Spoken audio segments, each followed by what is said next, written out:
Mr. Initiative, Mr. Results, man, I'm all about my business, kid. Damn, I mean, need I say more? I mean, what more can I say? You know the play. Back for the last time. This time I mean. We're back open for business, baby.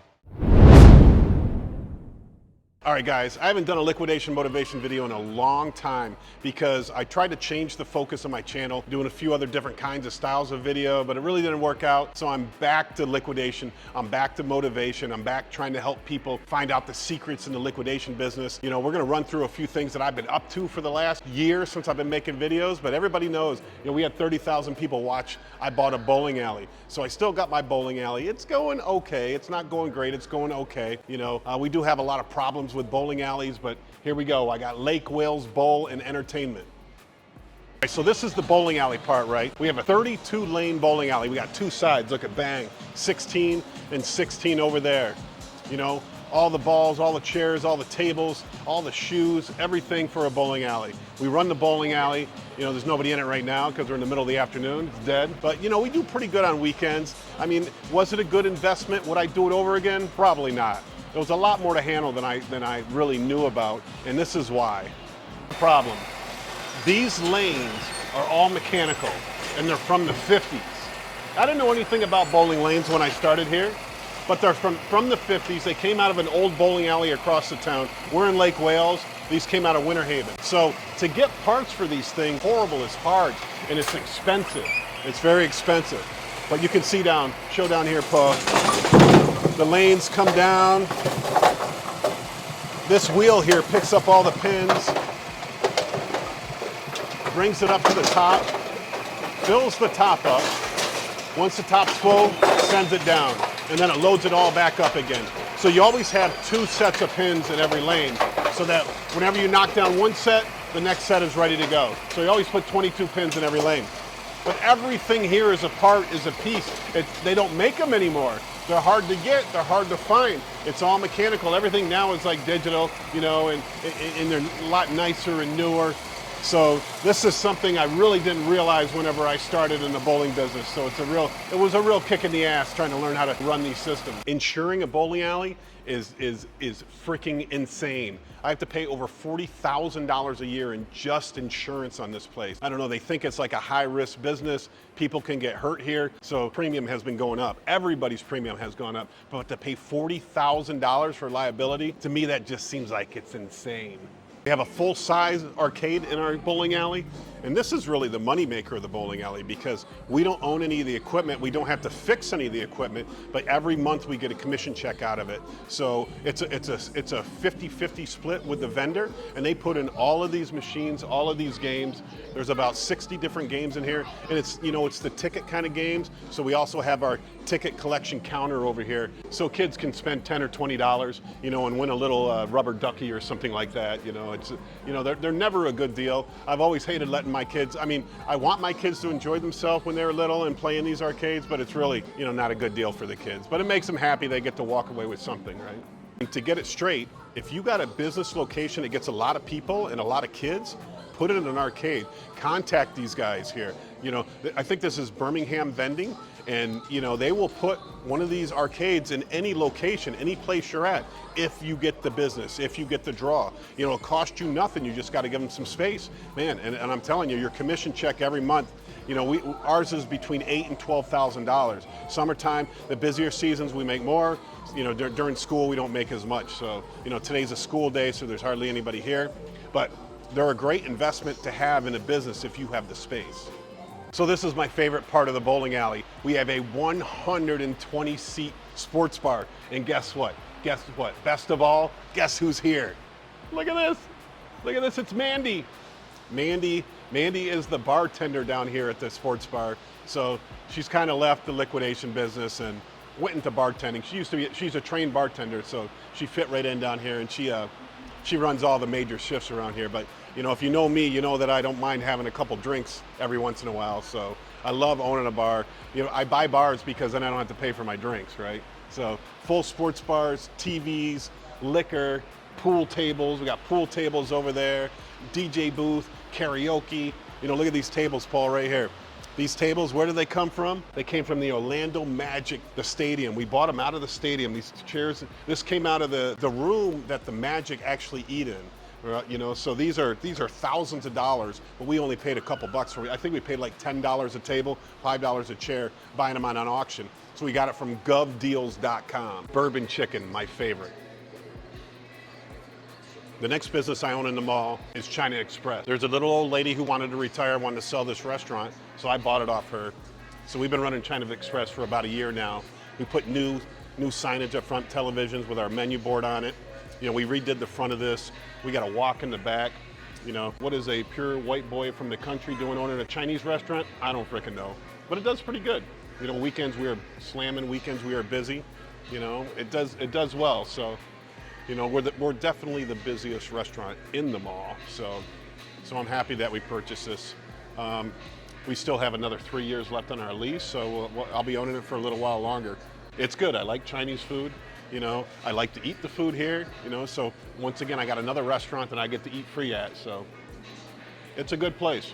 This is something that I'm thinking about doing, right? Everybody knows that there's a lot of shoes out there right now, and you can get shoes for about $2 a pair from the LPN loads. I see them advertised for $2 a pair. This is an old Payless shoe store that's closed down, so I'm thinking about opening this store and doing a $10 shoe store. So everything's $10 in the store, no matter what kind of shoes it is, $10. And then on the last weekend of the month, I'm gonna do a buy one, get one free. So even if they buy 2 pairs for $10, my cost is only $4. You know, guys, let me know in the comments down below if you think that's a good idea. A $10 Amazon shoe store. So I rented a place that I can process these pallets in the mall, right? And now I have to wheel them through the mall in order to get them to my bin store. Since I wheel these pallets through the mall, I get some of the vendors aren't very happy with me, right? They don't like the noise that I make going down through the mall. But that's the deal that I made with the mall manager, is that I had to be able to get the inventory to the stores. You know, so every Wednesday we're wheeling 20 bins worth of merchandise down to the bin store. And you know, we do have some guys that complain. You know, there are some stores that love us. There's stores next to us, or even like Bed Bath & Beyond says, ever since we opened our bin store, their sales have doubled. So they love us, but other people hate us. You know, they say that we take business away from them, you know. Some people are just haters in life, right? Because we're super busy in our bin store in the mall, they think we're stealing their customers. No, the truth is we just got better product than they do, you know. They just don't sell very good products, and if they had high demand for their products, people would buy it, and that's the bottom line. You know, because we're delivering products at a way cheaper price to everybody, we're getting all the business. And the majority of the mall customers will be in our store every day. They're in our store, they're picking through our stores. We've had to increase, we've probably doubled the traffic that comes through the mall. So this is our new bin store. We call it Bin Chasers, Bin Chasers. So I've opened 2 more of these bin stores. So now I have a total of 3 bin stores that are active right now. And it's a struggle getting product to all of them. But I'll give you a quick tour of our new bin store that's here in the mall. Hello, ladies. All right, so this is bin store number 3. It's a 4,000 square foot unit. We got 20 bins in the store. You can see this is our bins, this is our leftovers from last week that we're throwing out, getting rid of. But what we did something a little bit different. Come on down here, Paul. So because we get so many truckloads of Lowe's, we have a tool section behind there that's not part of the bin store. In my past videos, I've never been a big fan of mixing retail with the bin store, but in this case, we just get too much merchandise, so much merchandise, valuable merchandise. So how we do it is we get the Lowe's truckloads and we sell it at 50% off Lowe's. Whatever Lowe's charges, we charge 50% off that price. You know, but what we also do in this bin store that I don't do at my other bin stores is we have a $20 day. So our $20 day, basically we put Amazon mediums on the wall, and you can see how full this wall is right now. We're gonna have it full all the way to the end, but all of these, everything in here is for 20, I don't care if it's $100, $200 items, you know, we just throw it up on the wall. We do $20, $10, 5, 3, 2, 1 bag sale. So last but not least, this is my latest addition to the Liquidation Motivation family. This is a former Sears, right? So this Sears was occupied by a food distribution company that really destroyed the whole building and made it so that no other retail buyer would be in here. So I guess there's, you know, some legal processes going on between the company and the mall. So I went to the mall and made them an offer to rent this 130,000 square foot store. And we came to terms, we came to a price. So now this is where I do all the processing for my bin stores. This is where I bring in all the loads. This is where, you know, all the action happens. Right now I have about 15 Lowe's loads in stock. I got 2 Amazon loads in stock. I got shoe loads over here. I have Target over there. I got new Lowe's stuff over there. It's just, it's like having unlimited space, 130,000 square feet just to use as storage. So, you know, the problem is it's really easy to buy stuff in the liquidation business, but it's hard to move it, right? It's hard to sell all of it. So this is the next big venture that I'm taking on in this mall, in this location. What we have done is we have built an auction house. So this is gonna be my new auction house. So my whole plan is on this side here, we have Ashley Furniture, Costco Furniture, you know, a lot of different furniture loads here. On the side over there, we have all the tools. You know, we're breaking down some of the pallets from Lowe's. All the tools are gonna be on that side. But then this section over here is gonna be all pallets. So you can see some of the Lowe's pallets that I already have ready to go. You know, they're all gonna be clear wrapped so people can see everything that's on a pallet. I think I can fit about 300 pallets on this floor. So I wanna do Florida's largest wholesale to the public pallet auctions. So we'll do the pallet auctions once a week, maybe once or two, every 2 weeks to start. But I just wanna move material in and move material out. Just bang, bang, in and out, in and out, in and out. That way I can go through a lot more loads. I can process a lot more loads. Problem is, you know, everybody knows every load that you get, you're gonna get 4 or 5 or 6 pallets that just are hard to sell. Nobody wants to buy. So you throw them in an auction, you know, and you don't care what it goes for because you just want to move that space. You want to get rid of that space because you need to use it for the next load that's coming in.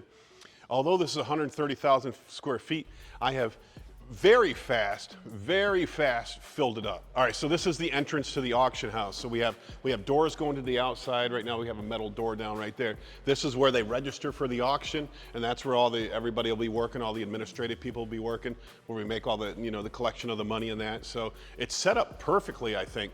Over here we're gonna do a cafe where we can serve food. Over here we're gonna do an arcade. So it's gonna be arcade, cafe, registration into the 20,000 square foot section that we built the auction house. I've always had a tough time when I'm buying the Lowe's truckloads to sell the vanities on them because, you know, about 50% of them are broken. But I kind of found the hack that kind of works best for me is I unbox them and, you know, and I put the good stuff and the bad stuff. You know, if I get 2 vanities, one bottom's broken, one's top's broken, I put them together and I make a good vanity out of it. I put them on Marketplace and then I do the promoted ads. I do about $7 a day. Every morning when I wake up, I get about 30 to 40 messages from people looking for vanities. Vanities were a liability for me. I couldn't sell the pallets with vanities. Now it's an asset. I mean, now I'm doing $1,000 a day in just vanity sales, just vanities. And I sell them at 50% of Lowe's price. So everybody comes here, people, when they come here, they love the price point, they love the value. Probably sell, you know, probably 20 to 30 vanities a week now. My 12 truckloads of Lowe's, you know, that's hundreds and hundreds of pallets. It's so much stuff. I love the Lowe's truckloads. You know, if anybody's looking for a Lowe's truckload, reach out to me. I can help you get one. I was selling them by the pallet, but man, when you break them down and you see how much value is actually in these pallets, you can make way more money breaking them down, putting them on Marketplace and advertising that. So we love Lowe's. We bring about 5 truckloads a week in and process them and get through them. So most of my warehouse is filled up with Lowe's. So that's what I do with most of the space here. All right, guys, thanks for watching. Please honor me with subscribing down below. We only get like 40% of the people that watch our videos are subscribed. Please subscribe, like and subscribe. We're gonna start making videos every day now, not every day, but 3 times a week probably. We're gonna put out a lot more content talking about the liquidation industry, talking about the bin stores, how to make money at bin stores. Follow along with me. Thanks for watching Liquidation. Now go out there and make some money.